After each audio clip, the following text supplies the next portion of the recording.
Have you ever noticed how you can wake up feeling completely ready to conquer the world, only for a single look, a minor comment, or a small mistake to completely shatter your confidence for the rest of the day? It takes months, sometimes years, to build up a sense of security in who we are, yet it feels like it only takes 3 seconds of awkward silence to bring the whole house of cards crashing down. Why is human confidence so incredibly fragile? Why do we lose it so easily, even when we have plenty of evidence that we are capable, smart, and worthy? Today, we are going to look behind the curtain of your own mind to understand the hidden psychological triggers that steal your self-assurance when you least expect it, and exactly how your brain is playing tricks on you.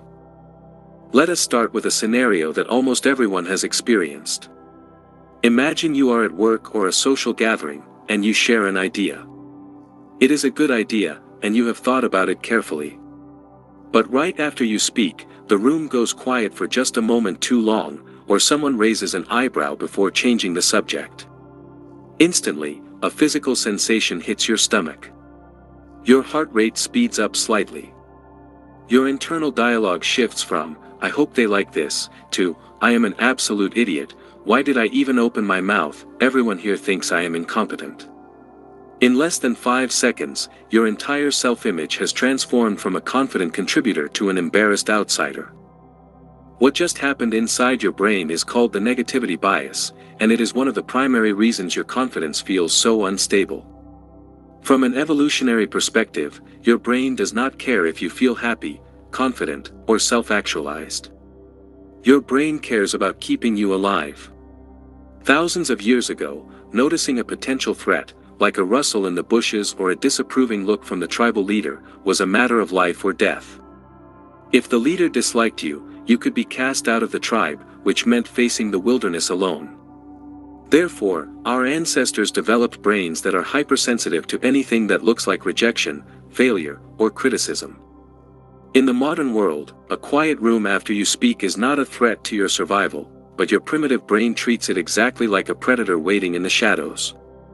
It overreacts, floods your system with cortisol, and shuts down your confidence to keep you small, quiet, and safe from further danger. You are not weak for losing your confidence easily, you just possess a brain that is doing its ancient job a little too well.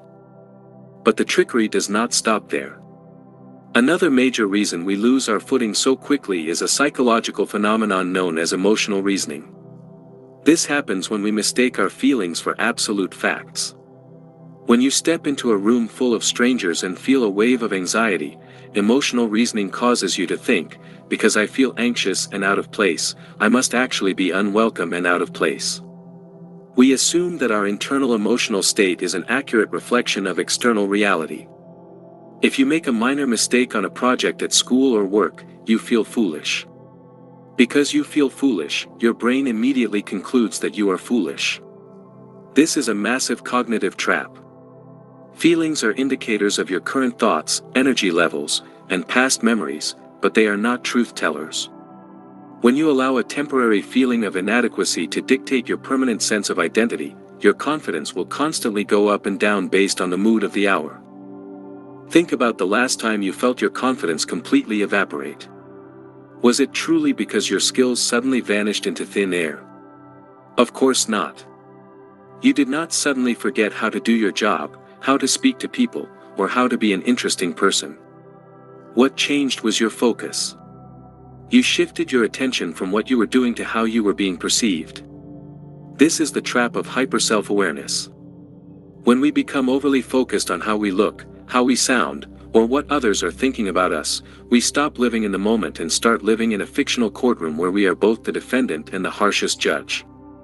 We analyze every syllable that leaves our mouth, every movement of our hands, and every shift in the other person's expression. This intense self-scrutiny creates a massive amount of mental friction.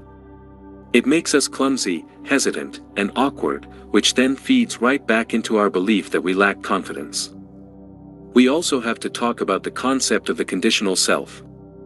Many of us were raised in environments where praise, love, and validation were tied directly to our achievements or our behavior. If you got good grades, you were celebrated. If you made a mistake or caused trouble, you were ignored or criticized. Over time, this teaches us a dangerous lesson: I am only valuable when I am succeeding. When your confidence is conditional on your latest performance, you are living on borrowed time. If you win a game, get a promotion, or receive a compliment, your confidence skyrockets. But because that confidence is not rooted in who you are, but rather in what you just did, it vanishes the moment you stop performing perfectly. It turns life into an endless treadmill where you can never stop running because you are terrified that stopping means losing your worth. True, stable confidence is unconditional. It is the deep, quiet understanding that your worth as a human being does not change based on a bad day, a bad week, or a failed project. Let us look at another hidden trigger that drains your confidence without you even realizing it: the ghost of your past experiences. Psychologists often talk about how our brains create schemas, which are essentially mental maps we use to understand the world. If you experienced a deeply embarrassing moment when you were younger, perhaps being laughed at during a presentation or rejected by someone you deeply cared about, your brain created a highly detailed map of that trauma. Now, fast forward to the present day. Whenever you find yourself in a situation that even slightly resembles that past painful event, your brain instantly pulls out that old map. It screams, "Danger, remember what happened last time," and it drops your confidence levels to zero to prevent you from taking the risk again. You think you are reacting to what is happening right now in front of you, but in reality, you are fighting a ghost from 5, 10, or 20 years ago. Understanding this is incredibly liberating because it allows you to look at your anxiety and say, "This feeling does not belong to my present, it belongs to my past." Another reason you might find your confidence slipping away so easily is that you are comparing your behind-the-scenes footage with everyone else's highlight reel. We hear this advice all the time regarding social media, but it goes much deeper than just scrolling through Instagram or TikTok. We experience our own lives from the inside out. We are fully aware of all our doubts, our messy thoughts, our morning breath, our fears, and our failures. But we only experience other people from the outside in. We only see their composed expressions, their structured sentences, and their achievements. This creates a massive illusion. We assume that because other people look calm and collected on the outside, they must feel calm and collected on the inside. So, when you look at a colleague who seems to speak effortlessly in meetings, you assume they have no doubts. You contrast their polished exterior with your chaotic interior and conclude that something is deeply wrong with you. The truth is, almost everyone is running a simulation of confidence while managing their own inner chaos. When you realize that the people you admire are also fighting their own doubts, the playing field becomes level, and the urge to drop your confidence disappears. Let us ask a reflective question here: what if the goal is not to never feel doubt, but to change how we relate to that doubt? Many people believe that confident people do not feel fear or insecurity. That is a myth. The most confident people on earth experience self-doubt regularly. The difference is that they do not see doubt as a sign that they should stop. They see doubt as a natural, expected byproduct of growth. When you try something new, step into a new role, or speak your mind, your brain is going to feel uncomfortable because it is stepping outside of its comfort zone. If you interpret that discomfort as a sign that you are incompetent, your confidence dies.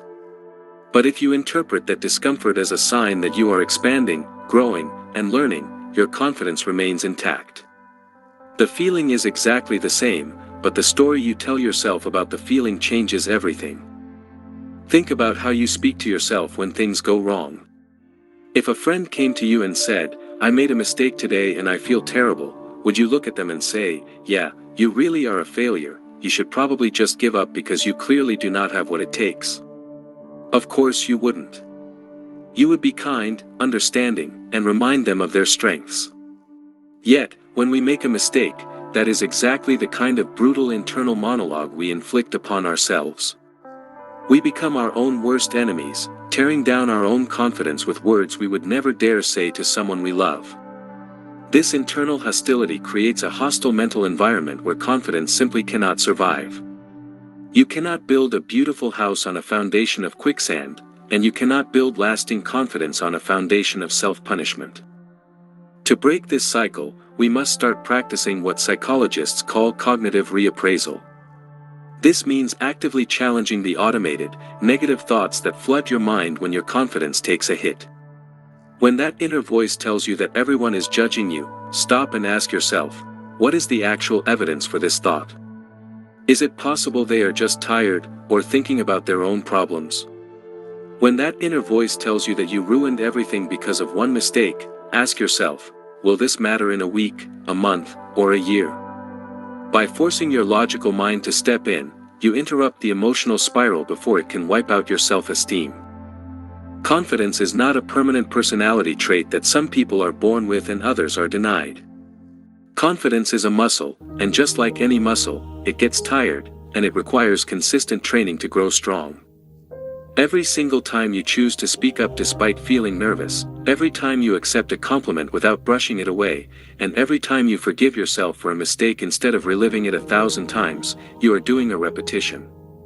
You are building a stronger, more resilient foundation that cannot be easily shaken by a single bad day or an awkward interaction. You deserve to occupy space in this world. You deserve to be heard, to make mistakes, to learn, and to try again without feeling like you have to apologize for your existence. The next time you feel your confidence beginning to fade away, take a deep breath, recognize that your brain is just trying to protect you in its own confused, ancient way, and remember that a temporary feeling of doubt does not change the permanent reality of your worth. If this helped you understand your mind better, subscribe for more videos like this.